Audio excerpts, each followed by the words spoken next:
Welcome back to Chow Time Pod. It's your host, Red, and it is a day from the Modern King. Demands men accept paternity fraud, but gets humbled instead.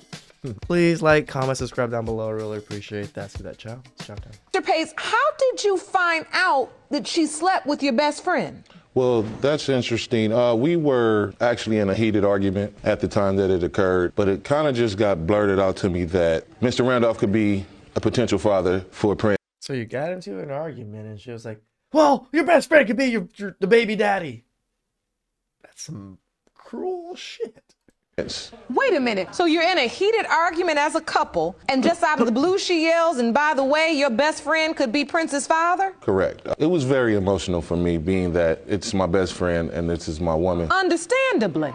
Upon meeting with him, we kind of all agreed, me and him agreed, that we definitely needed to find out what was going on. I just want him to be able to understand that, and I am woman enough to admit that I made that mistake, and I want us to go forward from this situation, regardless of the results, regardless of the results. She just wants you to ignore that she lied to you this whole time, that it was your kid, even though it's your best friend's kid. Women. My heart, I hope that it does show that he's the father. I just want us to still be able to be a family as we are. Mr. Pace, you are not his father. Oh, man. Don't touch the man. The man does not want you to touch him. Continuing on with the next result. It has also been determined by this court, Mr. Randolph, you are not.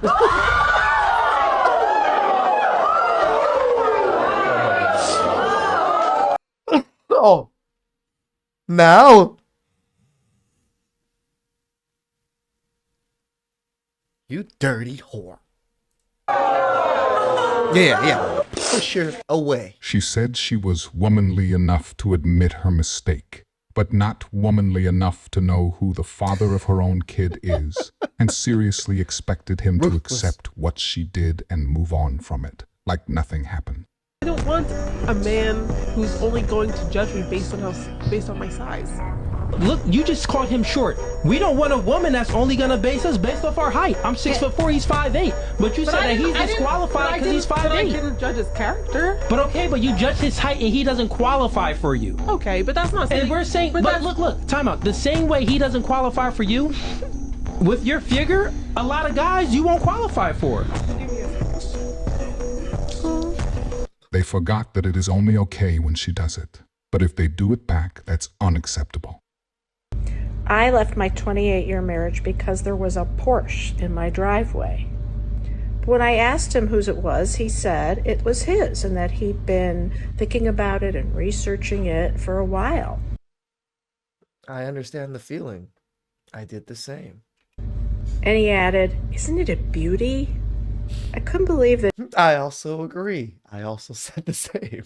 That he'd been actively thinking about getting this expensive car that he didn't need, and then got the car and never mentioned it to me. Did he make all the money? Does he have the money to handle that car? Did it affect your finances in any way? No matter how hard I tried, he could not understand that I was upset that he'd completely left me out of this entire Porsche episode. He was functioning like a single person. He got really angry and said that I was car shaming him and that he My man did not need to ask my permission. He was behaving exactly like a narcissist. There's no rational discussion with a narcissist. You can't have any needs or feelings when you're with a narcissist. And you certainly can't disagree with them. What was your reasoning from him not having the car? You guys are in your retirement ages. He's enjoying the car. You get to enjoy the passenger seat, princess of the car.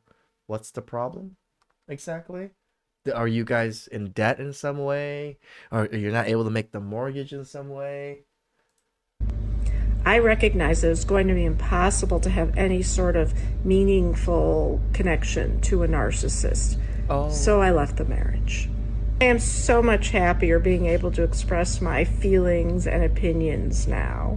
Follow me for tips on how to get out of a bad relationship. So when you want something for yourself and you feel like you've earned it, and you've done all the work of raising the family, taking care of the bills and everything, you become a narcissist because you want a nice car. Gotcha. Relationship and move on to lead your best life. That man got a brand new Porsche, and his biggest problem saw itself out the door right after. Right?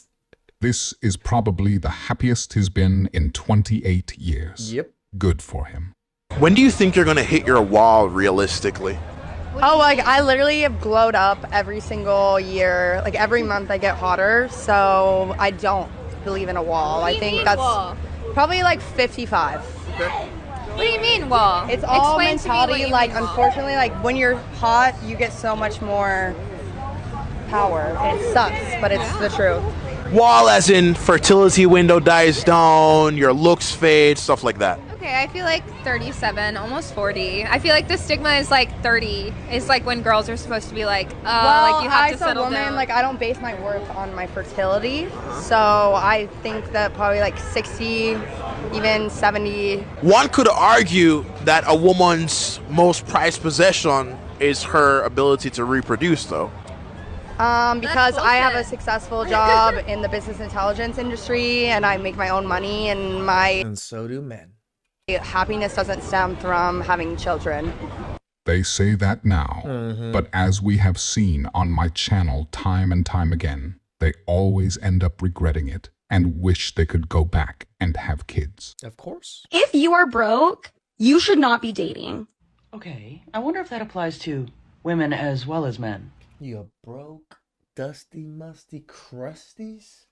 I'm not saying if you're broke, you're not worthy of love and happiness. Well, that's good, because that would be a very classist mentality. You're just not worthy of me. No, so this is a pay-to-play kind of thing, Yeah. is it? Just kidding. You need to focus on yourself. Broke guys are usually the most insecure guys on the planet.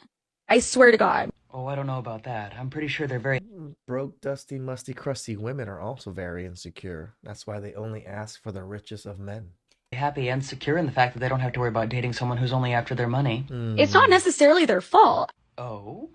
Because as a society, we have prided men and we have made their self-worth contingent on how much money they make or their profession. As a society, is it? Well then, it seems like some women are doing a great job of perpetuating that. The broke men, they walk around with a chip on their shoulder. Is anyone else wondering what they actually consider to be broke? Right? If you don't like your circumstances, try to do something about it. Don't be mad at everyone else. Especially not me. What the fuck? What did I do? Well, one is perpetuating the idea that men aren't worth dating unless they make a certain amount of money every year, which is really no different than men saying that they won't date a woman unless she looks a certain way. But yet, lots of women find reasons to get mad at that. There's one thing you got to admit that women are really good at. It's making everything about themselves. And that includes Father's Day, or as I usually refer to it, National Custodial Interference Day, because so many men are denied access to their children by vindictive mothers on that day. Now, we all know there's going to be a host of single mothers putting up posts praising themselves for being dad and all that other stuff. But then there's also this. So many women are let down by Mother's Day every single year, and I just want to give you permission. If you are one of those women who was let down on Mother's Day, match his energy. If he showed up with nothing, no card, no flowers, no gift, nothing, you show up with nothing. As I said, they always make it about them. Yep. Here she's telling women to match his energy and give him the equivalent on Father's Day that she got on Mother's Day. But it begs the question, what did she do the prior Father's Day? You see, she's not going to talk about how she completely ignored him then. She's not going to talk about how in the years since then, she's done nothing but bitch and complain at him, never acknowledging or appreciating a damn thing he's ever done. Let's forget Father's Day. Let's just ask every man out there, when was the last time the woman you're in a relationship with showed you any appreciation, gratitude, or acknowledgement at all? The truth of the matter is the majority of men will tell you the answer is never, or it's happened once or twice in the entire relationship. And good luck finding women who will acknowledge that that is indeed the case.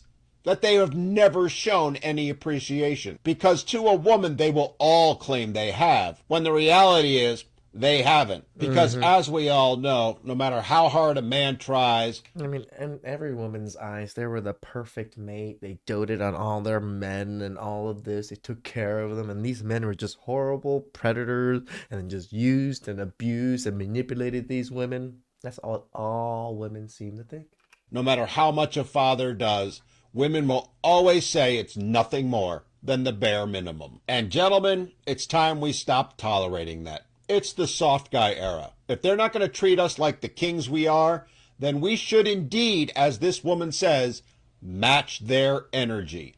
Give them in return exactly what they're giving us. Treat Agreed. them the very same way they're treating us. Now, we all know they're not going to like that, and they'll be out making a ton of videos attacking men like this woman did. To which I say, too bad, so sad. Until you ladies decide to start showing men the respect and acknowledgement that they deserve, we have no obligation to show you any in return. We're going to indeed match your energy, not just on Mother's Day, but every day of the week. So buckle up, ladies. Stock up on your boxed wine, your cat food, and all the other things you need to cope, because men are done with it all and walking away. That first clip, I hate it. I hate it. Whenever these women go touch the men after the men get the horrible news, as if you're comforting him in some way, shape, or form. Girl, you're the one that caused this right now. You think rubbing on him or touching him is going to make it feel better? No, he doesn't want you to touch him. Stop touching us. Harassment. Please like, subscribe, comment down below. I really appreciate that. I'll see you guys next time. Ciao.